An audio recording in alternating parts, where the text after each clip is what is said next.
Good day, everyone. Welcome and thank you for joining my webinar called Introduction to Voice.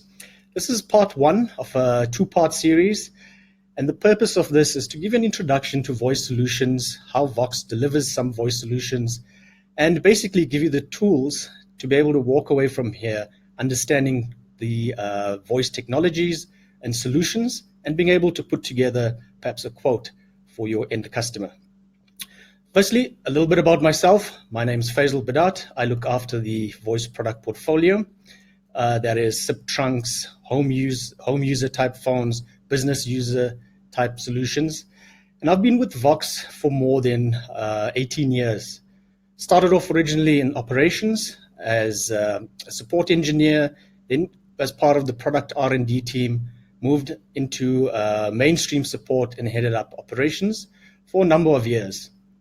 As of 4 years ago, I took over the voice portfolio as part of senior product management. So a big thank you as well to Nina, who's controlling things behind the scenes here. If there are any glitches, Nina will expedite sorting that out. Guys, just some basic ground rules before we go on. If there are any questions, I'd really appreciate it if you could leave it to the end. There'll be more than enough time to go through it at the end of the webinar. If there's anything you want to ask outside of this, please, you have my email address. This link will be made available to you guys as well to be able to download this webinar and watch it at your leisure. And without further ado, I'm going to get straight into it. I'm going to mute or switch off my camera just so that I don't distract everyone and keep your focus on the slides in front of you. Thank you guys, and let's go for it. So in terms of the agenda for this morning, it's going to be an introduction to voice solutions, a bit of an industry update. I'll talk about the major technologies that are used when talking voice solutions, give you an overview of Vox's voice portfolio. Access mediums, I'm going to focus quite a lot on access mediums, which is last mile or connectivity, i.e. how do we connect customers into our network, go through a few installation examples, cover a huge topic called voice gateways, and then some sort of tips and tricks around customer engagement, questions to ask, what sort of feedback you can expect from customers to, in your mind, scope a solution without having to put pen to paper as yet. And then we'll cover terminology and wrap up with a Q&A session. So as a get-go, it's always good to understand how big the voice market is. And based on information from ICASA's website, the voice market is valued at around just short of 12 billion rand per annum.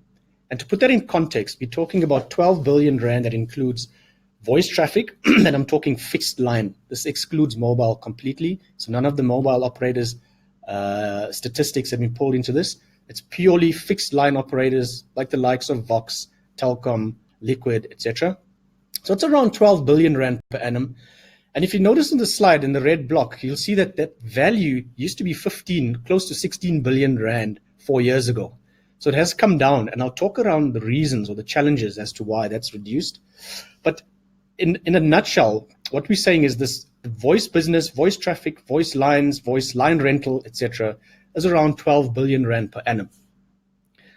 Now, one of the questions that I get asked quite often is, why would any customer take on a voice product from Vox Telecom? And there are a couple of reasons for that. First and foremost, obviously, value proposition. And by that I mean cost savings, cost savings, cost savings.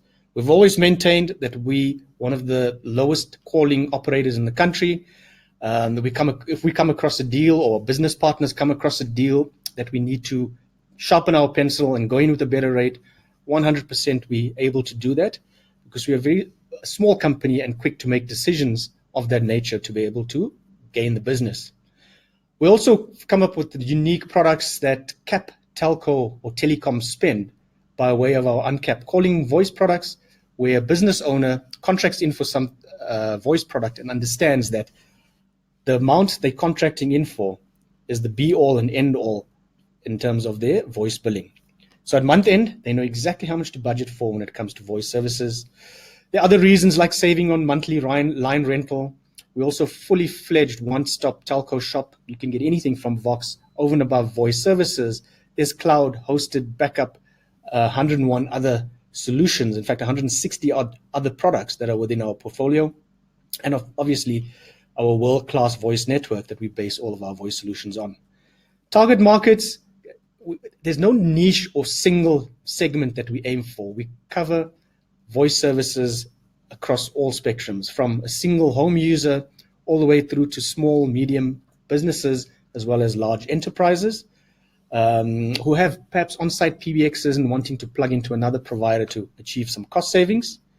Another target market that we found also is going to existing data-only customers where we can upsell voice to, and also in some specific areas where telco or line infrastructure is a problem. We've got many novel and unique wireless solutions that we can offer customers and get voice services to them over wireless technologies.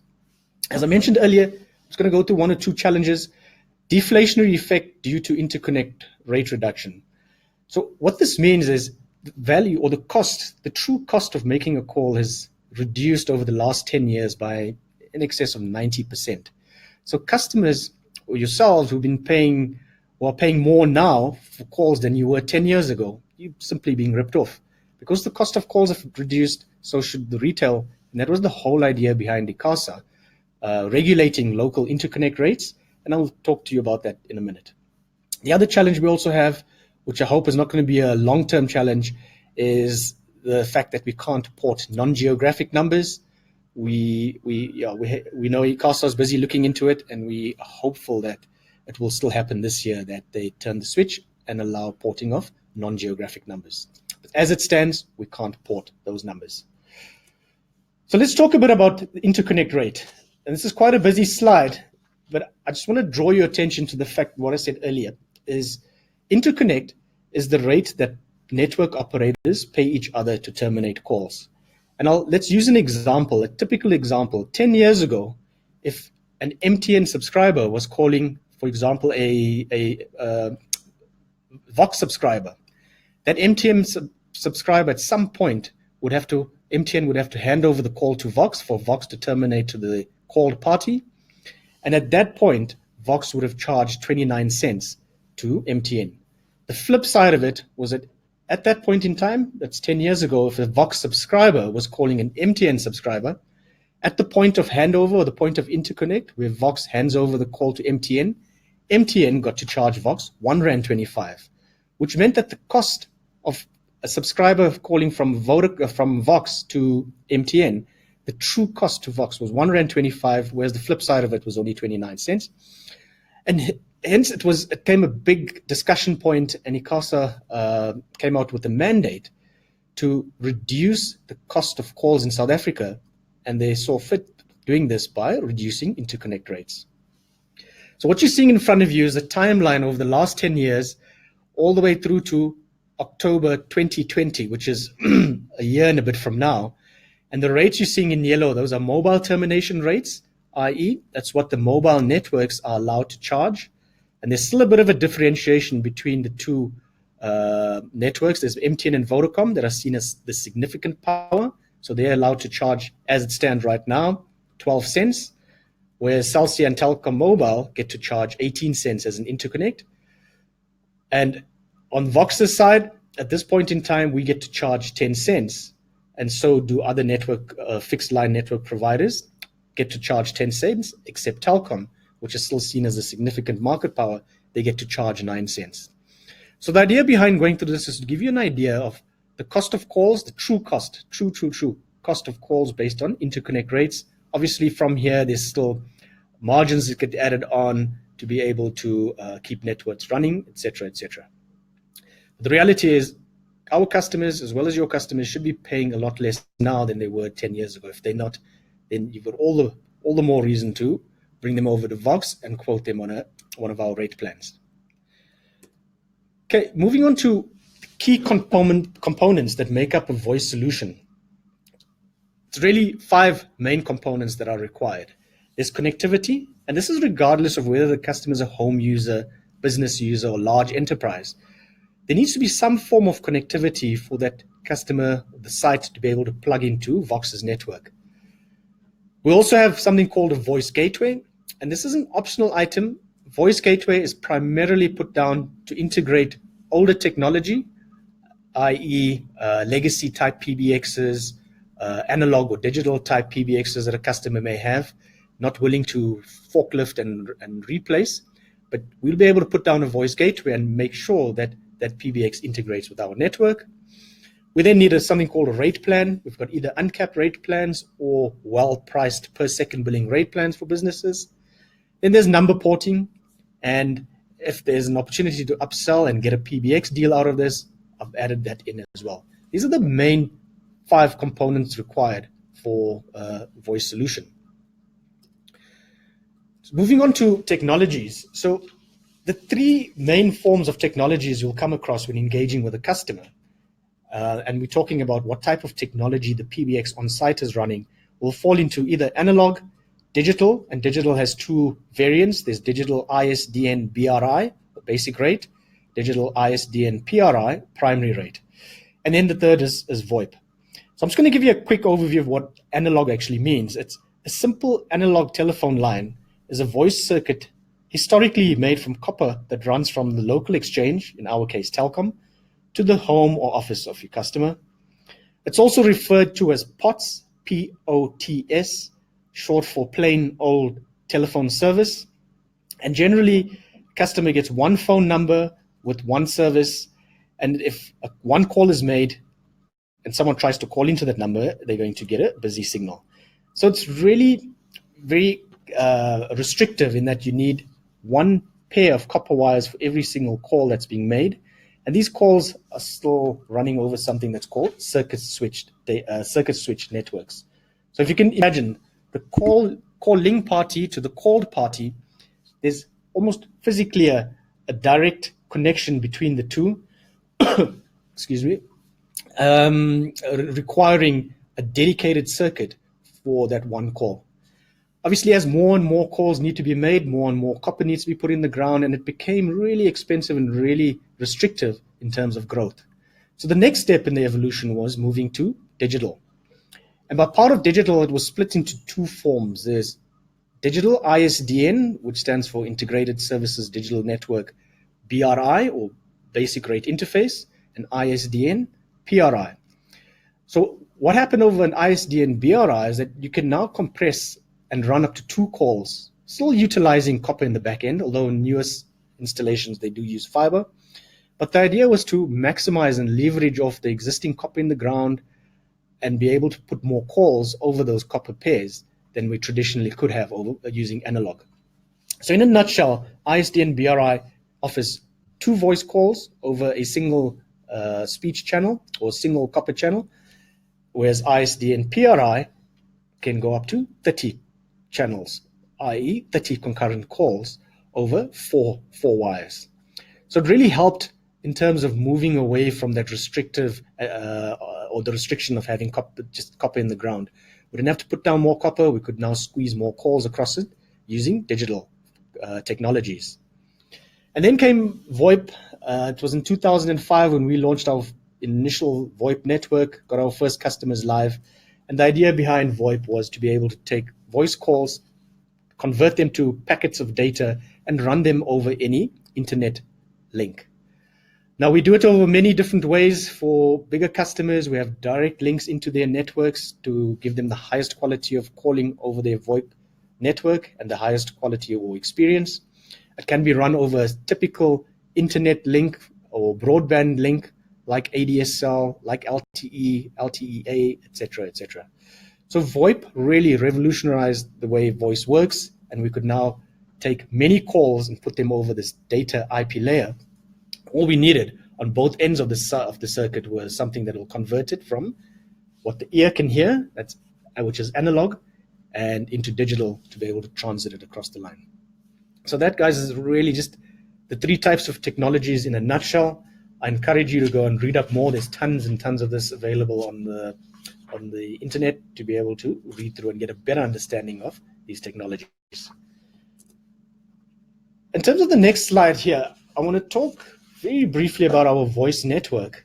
And going back to those 5 components I mentioned earlier, just splitting them into their key components.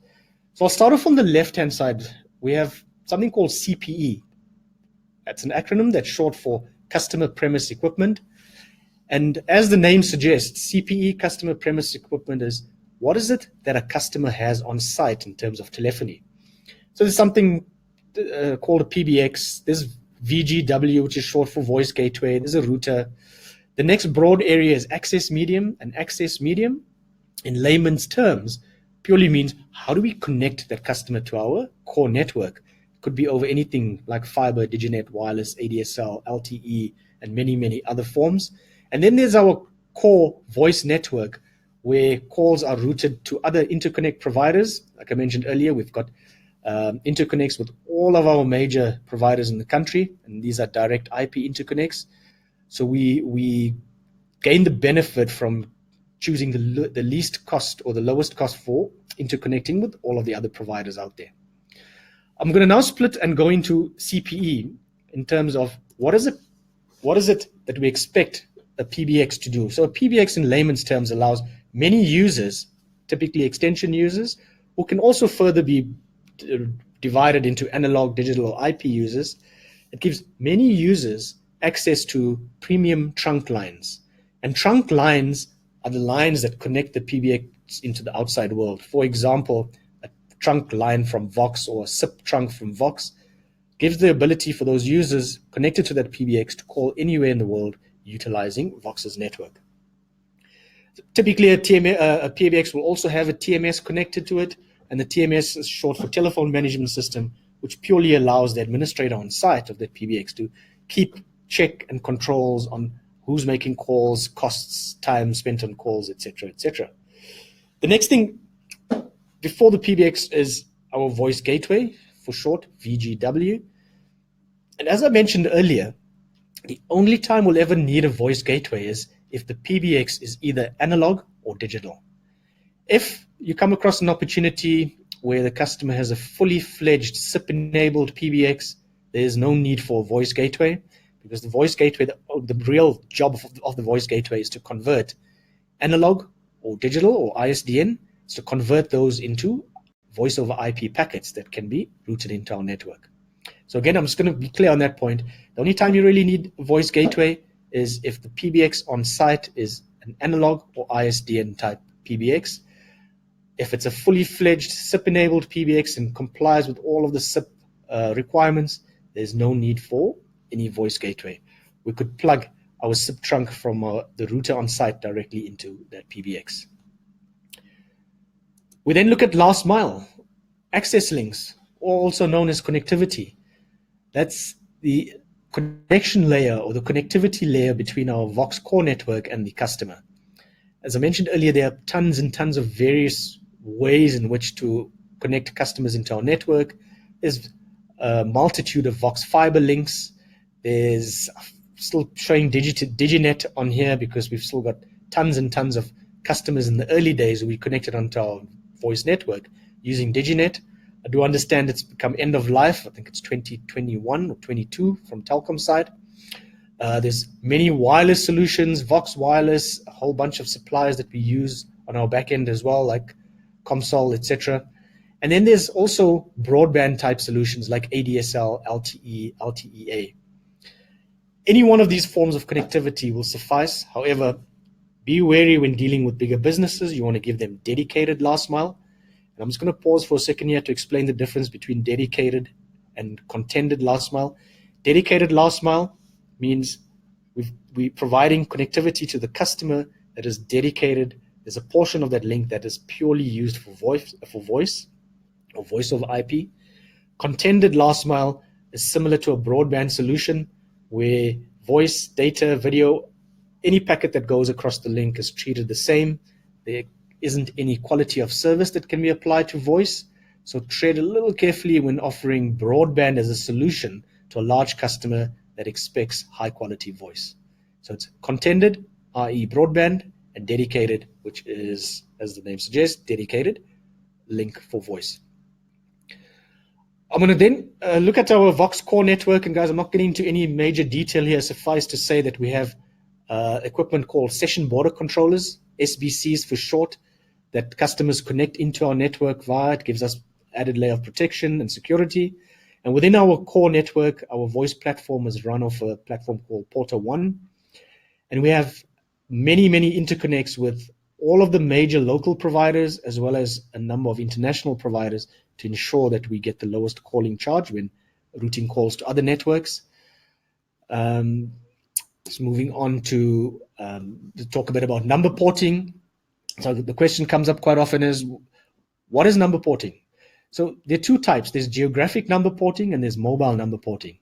I'm going to focus purely on geographic number porting, because geographic number porting is the ability for a customer to port their geographic number from the existing provider to any other provider without losing the number.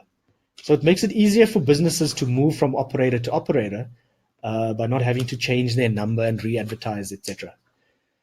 So geographic number, as the name suggests, it has to be a geographic number. And I'll give you an example. An 031 number, we can kind of visualize that 031 number belongs in KZN, so it's a geographic number. 021, Western Cape area, 010, 011, 012s, the greater Gauteng area. But if I had to mention a number 087, that is a prime example of it, non-geographic number, because we can't really tie it to a specific location in South Africa. So non-geographic numbers are not at this point in time able to be ported. And like I said earlier, we're hoping that that does change in the near future. So getting back to geo number porting, a customer can port a single number, what's called a block of numbers from any licensed operator to any other licensed operator. Here at Vox, we facilitate the entire process when a customer moves across to us. And on average, it takes around 21 working days for a successful port to happen. But that's not to say that we've never had it happen within 2 days. I've got on good authority from our porting team that we have indeed ported in severe circumstances customers within 24, even 48 hours. However, it all depends on the information that's received at the get-go from porting. It needs to be a porting letter, and we need to have some sort of verification and confirmation that the number being ported does indeed belong to the customer. And typically, something like an invoice will suffice. If all of that's in order and the customer's account is in good standing with the existing provider and hasn't been suspended, then there's really no reason why it can't be ported within the shortest time frame. And for more information, I've included a link here. It's the public website where you can actually check which number or which operator a number belongs to. You can also go and read up a little more on number porting at your leisure. Let's talk a bit about our typical installation topologies. Now, there are one of two methods we'll use to deploy a voice service, and I'm taking into account that in these scenarios here, we're putting down a voice gateway. Remember, because the PBX is either analog or ISDN. It's not a customer doesn't have a fully fledged VoIP service, so we need to put down a gateway that's going to facilitate the conversion of analog and or ISDN to VoIP. So in this case, we're calling this an inline solution because we've taken the gateway and we've actually installed it directly in line between the customer's existing telco. In this case, I've just shown it as Telkom. So we've installed the Telkom lines or the existing telco lines on one end of the gateway, and on the other end of the gateway, we're connecting that to our PBX. So the reason this is an inline gateway or solution was that the customer could have come back and said that they don't have any spare ports for us to connect our voice gateway to on the PBX, hence us going with this solution. And in this solution, we guaranteed to get every single outbound call hitting the voice gateway first, which we as Vox can route to our network. And the chances of calls overflowing and going directly through the secondary provider on site are pretty small because we get every single call coming out of that PBX. There's no other route for it to go to. So this is an inline type gateway. And just to go through the key components again, I'm starting on the right-hand side. There's the Vox core network. We then have our last mile access in place. Any one of those last mile access mediums I spoke about earlier. A router that terminates the last mile access, connection from there to the voice gateway, and then the voice gateway having the telco lines connected to it, as well as PBX trunk ports connected to it. So with this all in place, a user would pick up the phone, and let's assume they're making a call to an MTN mobile subscriber the call flow would be as follows: from the phone into the PBX, out of the PBX into the voice gateway, out of the voice gateway through the router, through the last mile, into Vox's core network, and via our point of interconnect to MTN. Flip side of that, if that same subscriber was MTN subscriber was calling back to Vox, the exact reverse would follow, which is a call coming in via the MTN interconnect into our core network, over the last mile, through the gateway, into the PBX to that extension. And that's a simplified call flow for a single call. The other type of solution is called a direct-to-port solution. And you will notice here that the voice gateway is connected directly to PBX ports. There's nothing on the other side of the gateway. There's nowhere for it to overflow. And then the reason we'd install in a case like this, or this type of scenario, is where a customer would come back to us and tell us that the PBX has sufficient ports available, free and available ports on the PBX for us to connect to. So what happens is we don't mess around with any of the existing lines that are connected on the PBX. We connect direct from our voice gateway into the PBX, and the business owner gets the PBX vendor to come out and program all calls to first route out via Vox's trunk ports, that's to our voice gateway, and only if all of those ports are busy must the PBX then route out via the other telco provider. So some of the benefits around this type of solution: one, we need a smaller gateway because we only need ports that connect to the PBX. We don't need ports that connect to telco. So a smaller gateway means a more cost-effective gateway as well. One of the negative or the not so good things about this type of installation is that if the PBX vendor messes up the programming and routes all calls out as priority via Telkom or via the existing lines, you can understand the challenge there. And the problem is that we are not going to capture those calls, and there's going to be a large amount of slippage and overflow to the existing provider. With that said, though, we will pick it up within 24, maybe 48 hours, because part of our solutions we sell does include revenue assurance management. So we track and manage all business and enterprise and wholesale customers on a daily basis in terms of expected usage versus actual usage. Where actual is low, we'll pick up the phone, call the customer, figure out what's gone wrong, and we try and maintain our usage that way. Guys, I'm now going to take a quick look at some of the voice gateways we offer.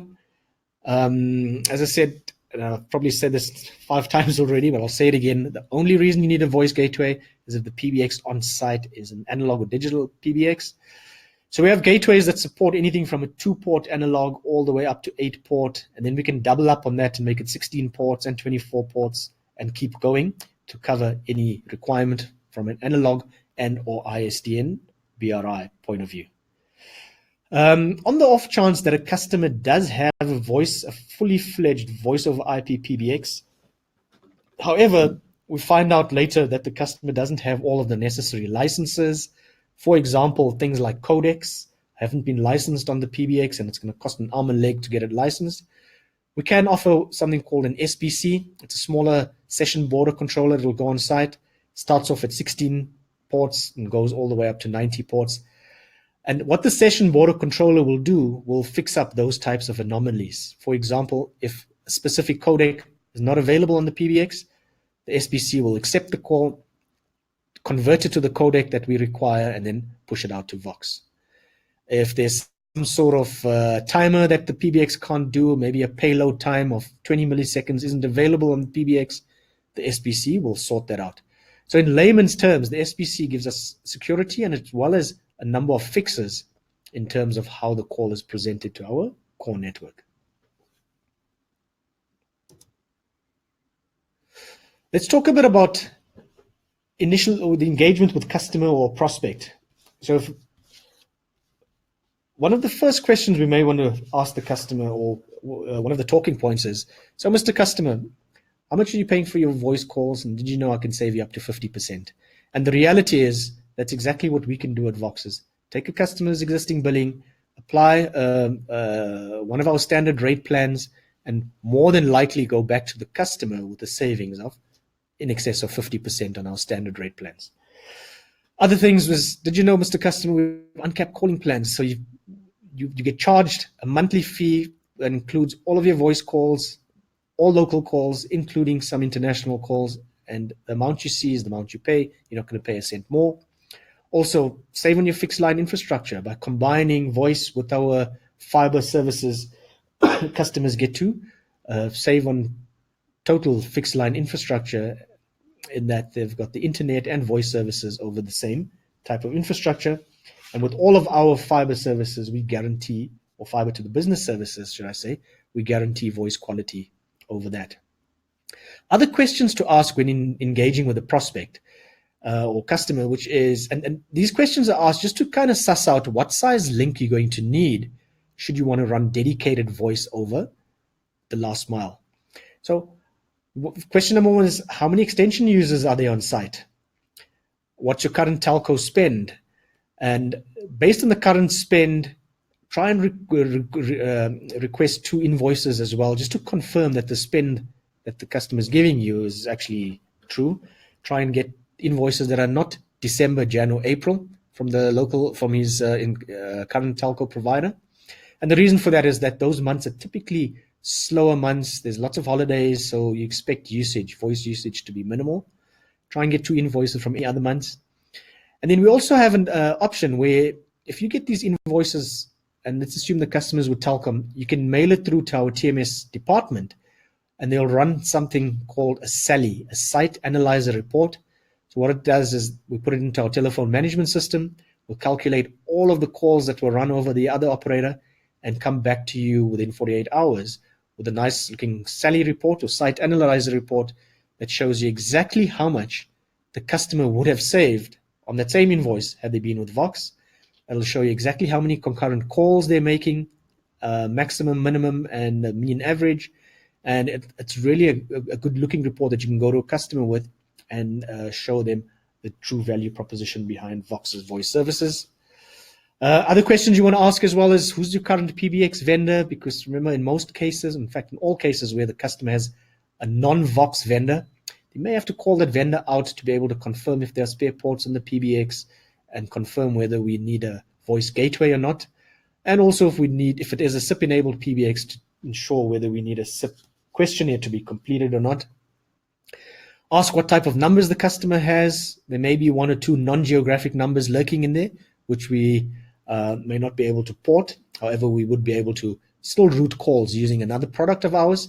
But it's good to know up front, because the last thing you want is right at the cutover, the customer to blindside you with a non-geographic number that was meant to be ported, and now we're sitting with a bit of a challenge and egg on our face.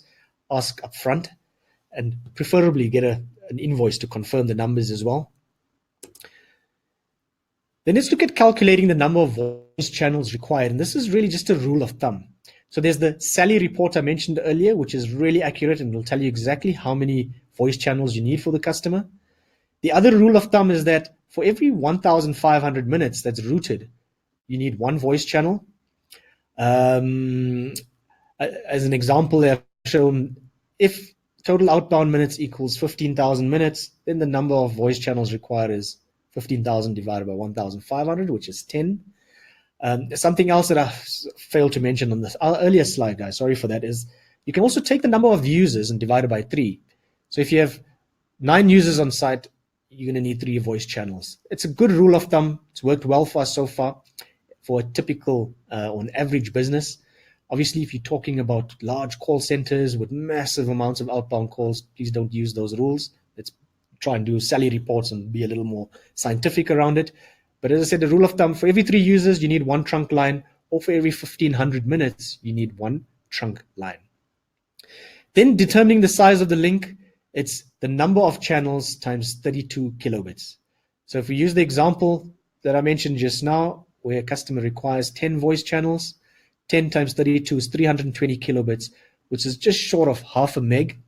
And again, case in point here is that we don't need a lot of voice or bandwidth on over last mile to run voice calls. 10 voice calls, half a meg will more than suffice for guaranteed quality of service over our voice network. And then just to talk a bit about our last mile considerations, Dedicated, if we're putting in dedicated last mile or access and connectivity, there's no concerns because, as I mentioned earlier, we're running voice over a dedicated service, which means it's getting the best of everything that's required for voice. If we're running voice over our fiber to the business broadband bundles, remember there's 1 meg reserved in there for voice, so you can't go more than a maximum of 16 channels. Broadband over fiber to the home, this is now Vox FTTH. We also here tread a little carefully in that we're not going to recommend more than 2 concurrent calls on a 50 meg and 4 on a 100 meg fiber to the home service. Broadband ADSL, we recommend don't go for the biggest 40 meg VDSL line, go for 4 meg ADSL line, dedicated for voice only, and run no more than 8 concurrent calls. Just to continue with the last mile access considerations, there's broadband LTE. So it's voice over LTE. We also recommend no more than 10 concurrent calls over that.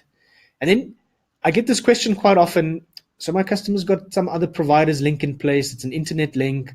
We're not sure what size, but we want to run Vox SIP trunks and Vox voice services over it.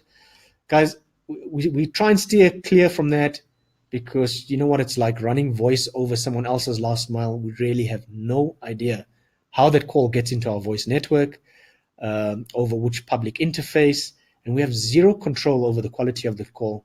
But if push comes to shove, we're going to recommend no more than 2 concurrent calls with no SLA to cover voice quality over it. And the customer needs to understand that should there be voice degradation, latency, etc., the first point of call should be the provider of that last mile, not Vox support. And then voice gateways, okay, we determine by the SIP questionnaire whether we need a voice gateway or not. We also determine whether voice gateway is required. If the PBX is a analog or digital PBX, we're definitely going to need a voice gateway. And I've put this in here as well because very often we come across customers who, for some strange reason, their PBX has been running well for the past 5 years. It's never given a day's problem. So they don't know who the vendor is. They don't know who to call to come out and program Vox's service onto it. If you come across that, please engage with your channel management team or your senior sales managers. I'm sure within our channel team we'll find a vendor that can maintain that PBX for you. And then SIP trunk and crystal rate plan. I'm going to talk more about SIP trunking crystal rate plans in part 2 of the training session that will be held in 2 weeks' time. And that's where I'm going to deep dive into every single one of our voice products, give you the ins and outs around it. And obviously there's number porting, which I've mentioned already. Guys, just before I sign off, what I've got here on the slide deck is a list of all of our voice products from consumer, small to medium businesses, all the way up to enterprise, the internal names we have for them, the types of technology and access mediums they can be run over, and also on the right-hand side, which segment they fit into, small home user, SME, or enterprise. No need to jot all of this down. Like I say, the slide deck will be shared with everyone. And this is the type of product set that I'm going to cover at the next meeting. I think I've given enough around the voice solution, how it works, the technologies we come across, reasons for voice gateways, etc., etc. At the next session, we'll deep dive into the actual product portfolios and talk things like rates, uncapped, how to actually scope solutions. And lastly, I have just a little summary of acronyms that have been used in this presentation, as well as acronyms you'll come across when talking voice solutions. Some of them are unique to Vox, some of them are more mainstream and unique to the industry. So guys, that's a wrap from me. I'm open to any questions now.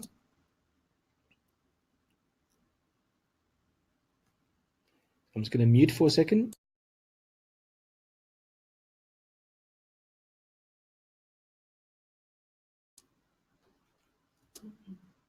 Okay, everyone, thank you very much for joining this training session.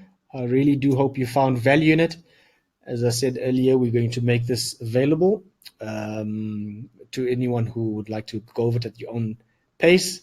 And please, by all means, pop me an email with any questions you may have. I'd love to hear from you. Thank you very much. Signing out.